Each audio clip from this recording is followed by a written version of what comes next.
Remote control dump truck. Nagpura नाम के गांव में वीरेंद्र नाम का एक लड़का रहता था। उसके पिता रघु अपने डंप ट्रक में घर घर जाकर कूड़ा इकट्ठा करते और उसे डंप यार्ड में डाल देता था। रघु के मरने के बाद वीरेंद्र को उसके पिता की नौकरी मिली, पर वीरेंद्र को वो नौकरी बिल्कुल भी पसंद नहीं थी।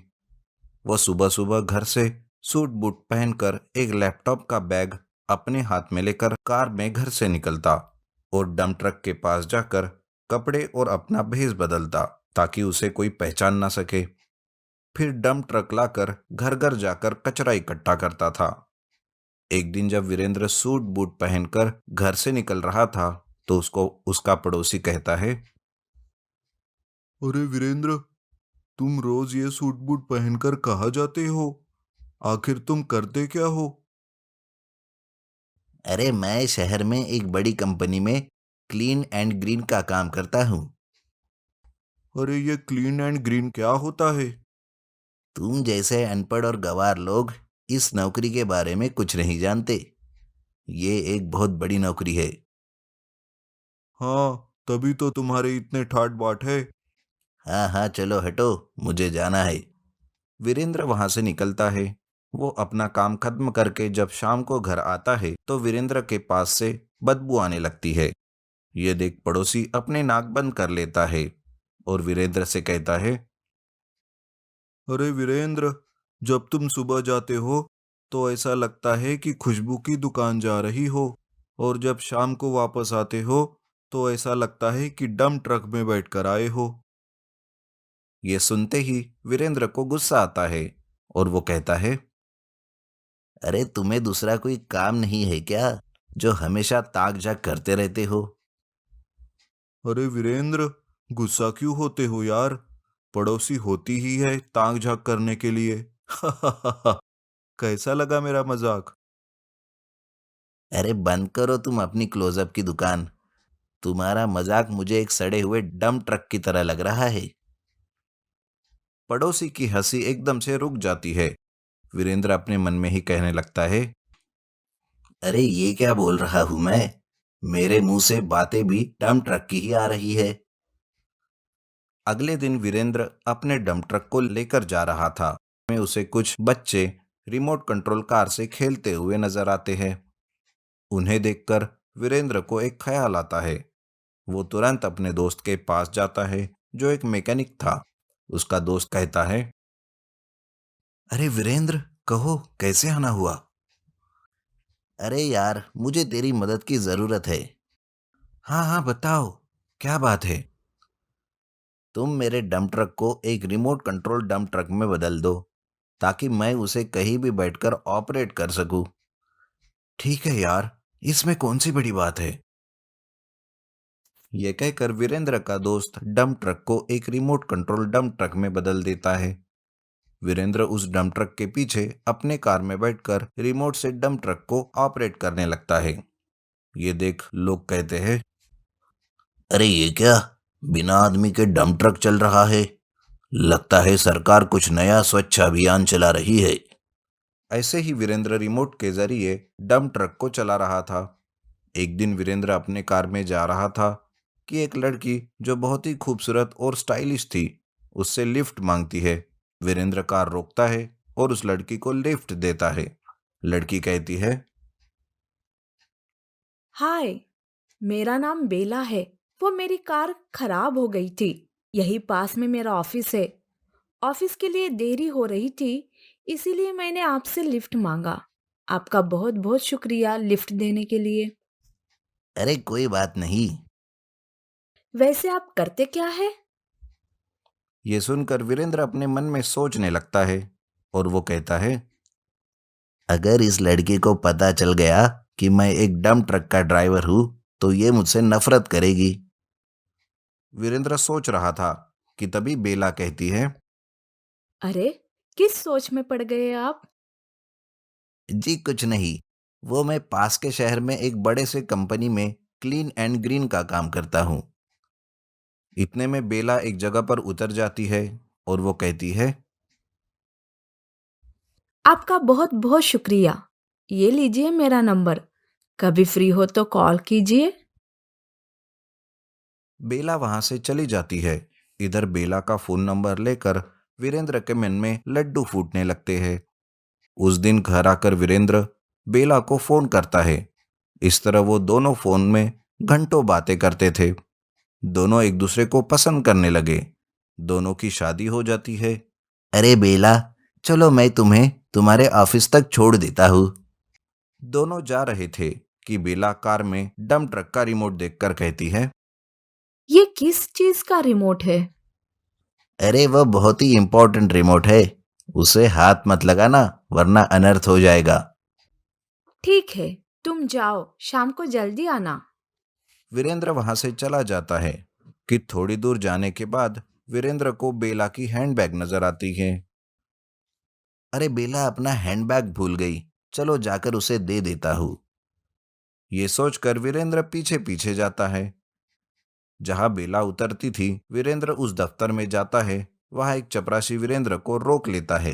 अरे रुको रुको, किससे मिलना है?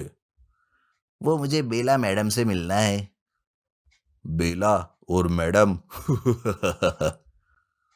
ऐसा कहकर चपरासी जोर जोर से हंसने लगता है। वीरेंद्र कहता है, अरे क्यों हंस रहे हो? इतने में बेला उधर से झाड़ू पकड़े हुए आती है। असल में बेला उस ऑफिस में साफ सफाई का काम करती थी। उसे देखकर वीरेंद्र आश्चर्यचकित होता है और गुस्से से कहता है, अरे मैं तो बर्बाद हो गया, लुट गया। क्या तुम यहाँ साफ सफाई का काम करती हो?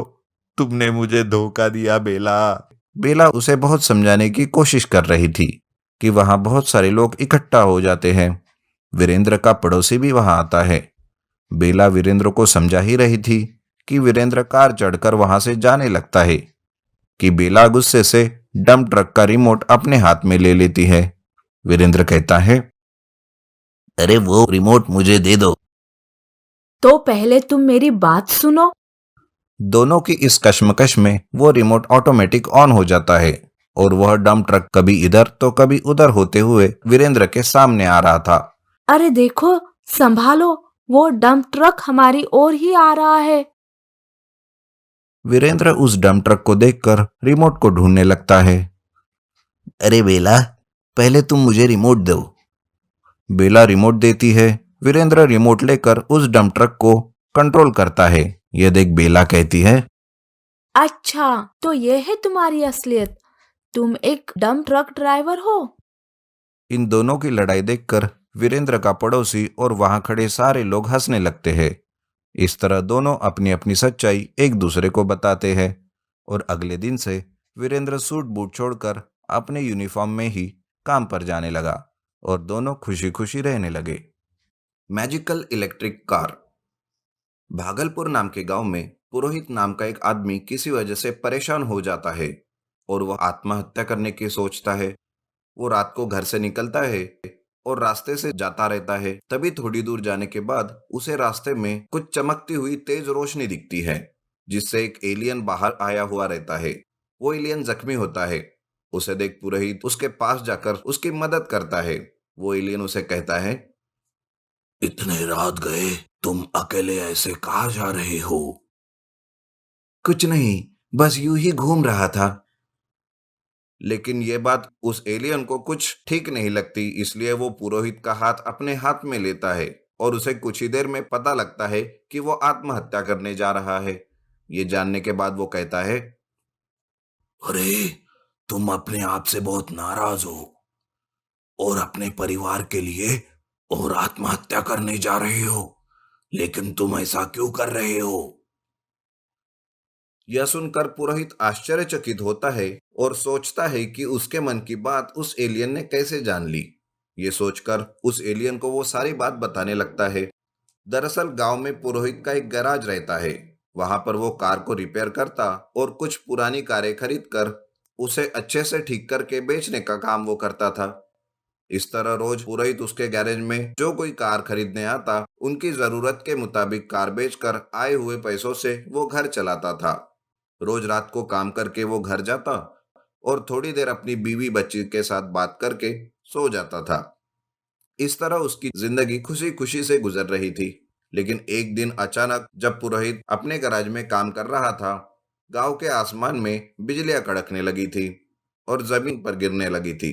ये देखकर पुरोहित सोचता है, अरे बाप रे, ये आज आसमान में क्या हो रहा है? ऐसी गिरती हुई बिजली में मैं घर नहीं जा सकता। ऐसा सोचकर वो उस रात गैराज में ही सो जाता है। लेकिन अचानक थोड़ी देर में ही सब शांत हो जाता है और कोई बड़ी सी बिजली आकर उसके गैराज पर गिरती है। गैराज का सारा सामान जलकर राख हो जाता है। बिजली का तेज झटका पुरोहित को भी लगता है, जिससे वो बेहोश हो जाता है। दूसरे दिन सब शांत होने के बाद कुछ लोग उसे हॉस्पिटल में भर्ती कर देते हैं। वहां कुछ दिन बिताने के बाद उसे पता चल जाता है कि सब कुछ खत्म हो गया था और उसके परिवार पर मुसीबतों का पहाड़ टूट पड़ा था। उस दिन से वो अपने परिवार को संभालने की बहुत कोशिश करता है, लेकिन कुछ नहीं कर पाता और इसीलिए वो आज हिम्मत करके आत्महत्या करने जा रहा था कि उसे वो एलियन मिल गया। ये सुनकर वो एलियन कहता है, तो उस दिन वो बिजली तुम्हारे शोरूम पर गिर गई थी? तुम्हारा मतलब क्या है? मैं कुछ समझा नहीं।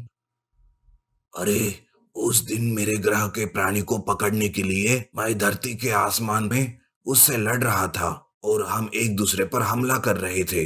लेकिन मैंने जब तेज बिजली से उस पर हमला किया तो वो गलती से तुम्हारे गैराज पर आ गिरी और तुम्हारा इतना नुकसान हो गया। मुझे माफ करो दोस्त। मैं तुम्हें कुछ देता हूँ, तुम उसका इस्तेमाल करो और अपनी जिंदगी फिर से पहले के जैसे अच्छी करो। तुम क्या करने वाले हो, मुझे जरा ठीक से बताओ। ये लो, ये एक मैजिकल इलेक्ट्रिकल कार है जो मेरे ग्रह के बिजली से चलती है, जिसमें असीम शक्ति है। तुम्हें इस मैजिकल इलेक्ट्रिक कार में किसी भी तरह का ईंधन भरने की जरूरत नहीं होगी।